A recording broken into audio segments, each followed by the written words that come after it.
Much like the ethanol boom that began in the early 2000s, the renewable diesel industry is undergoing its own boom.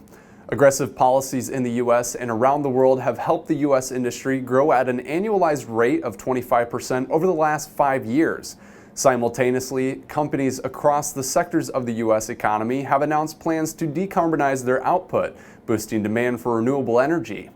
However, a looming oversupply of renewable diesel credits and tightening feedstocks threaten to turn that boom into a big bust. So far, the Energy Information Administration projects that renewable diesel production capacity could more than double from the current levels by the end of 2025. The U.S. has 22 operational renewable diesel facilities, with 8 under construction and another 8 expected to build within the next 2 years. Up until 2022, the U.S. was relatively undersupplied to about flush with demand. However, implied demand for the next 3 years, based on the latest EPA targets, falls well below renewable diesel supply targets. The oversupply could put downward pressure on renewable diesel margins, with state programs needing to pick up the difference. Enter California's low-carbon fuel standard. California is a major consumer of renewable diesel, accounting for nearly 88% of U.S. consumption. That is with the help of the low-carbon fuel standard that created biomass-based diesel tax credits.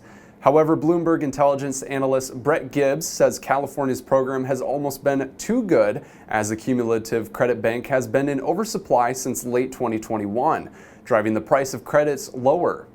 California's future policies could help with demand as supplies increase, but the chewing through the current oversupply could be met with headwinds.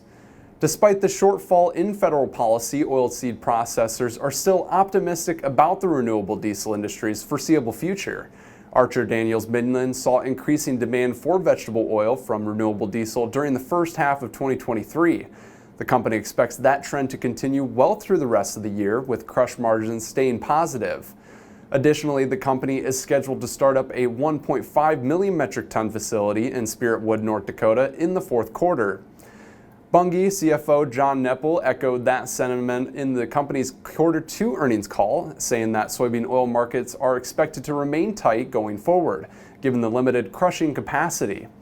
Crushing profits are expected to remain on a positive trajectory. The optimism was reflected in USDA's forecast, which projects soybean crushings to reach a record 2.3 billion bushels during the 2023 and 2024 season.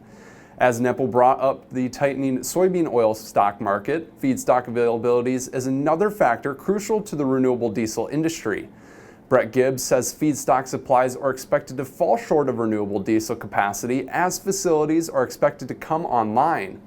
Additional research predicts a 6 to 10 million metric ton shortfall of feedstock supplies compared to demand by 2030, assuming that no current and planned projects are canceled.